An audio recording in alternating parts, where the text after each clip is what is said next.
Well, it all started last summer when I was painting the house, and I was feeling like I was losing a lot of weight. And finally, my family talked me into going to see the doctor about probably a month and a half, 2 months later. After a lot of tests and biopsies, they were able to determine it was a medullary thyroid carcinoma. Oh, this can be pretty curable. We just take your thyroid out. That was our first thought, and so we were convinced everything was going to be okay. Fine. And then, like, our test came back. Yeah, and they found it in the liver and the spine, and so yeah, they removed my thyroid and most of my glands on my right side of my neck. One of the muscles over here as well. I think it's the laryngeal nerve was embedded with tumors as well. My surgeon was awesome. He was able to get all those out and save the voice box. And when he finished, he said it was God working in the fact that Sean still had a voice. But after that, the recovery from the surgeries went extremely well. I was back to work in 2 weeks. But then we decided to go back in January and get retested. And the results showed that there wasn't much growth again. The tough thing about what happened at Texas, we stopped going there because they weren't comparing my original tests to the test they just did. Because when my oncologist here did, it showed a drastic change. So it actually spread quite a bit. They haven't the faintest clue of what could cause it. And we did. We went through stages of being very angry and why, and God is so good. Why does he pick people to go through so many challenges? And somebody that I was talking to not long ago said he's not choosing you. He knows that you guys will be missionaries for him.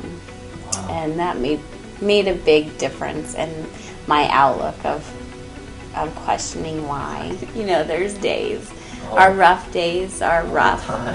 And you think that you just think you're at the bottom of everything, and that you're angry, you're grumpy, you take it out on people. And we've had lots of downs recently with some little ups, but the thing that we try to remember is that every time we get those negative thoughts and those why and starting to feel sorry for ourselves and just... Well, we think of all the little miracles that have happened. Yeah. Number one, the baby. But even all throughout the pregnancy, now that Sean isn't, physically hasn't been doing as well, I keep thinking, why? Why would God allow this to happen now? When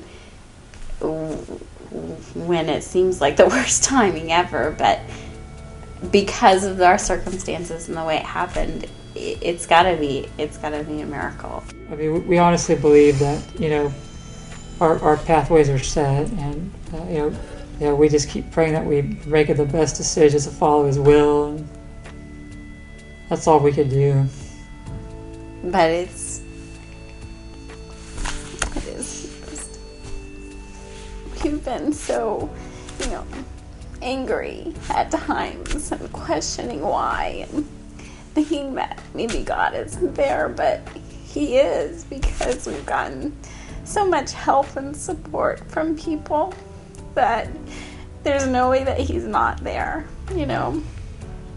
So that's pretty amazing.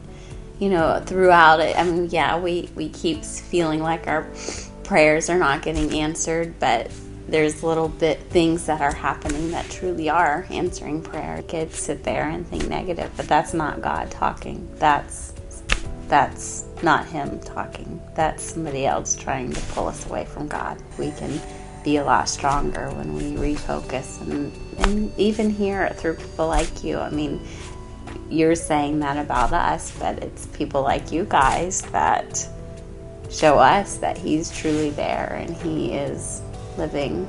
Just another, it's just another sign for us that He's with us. Yeah.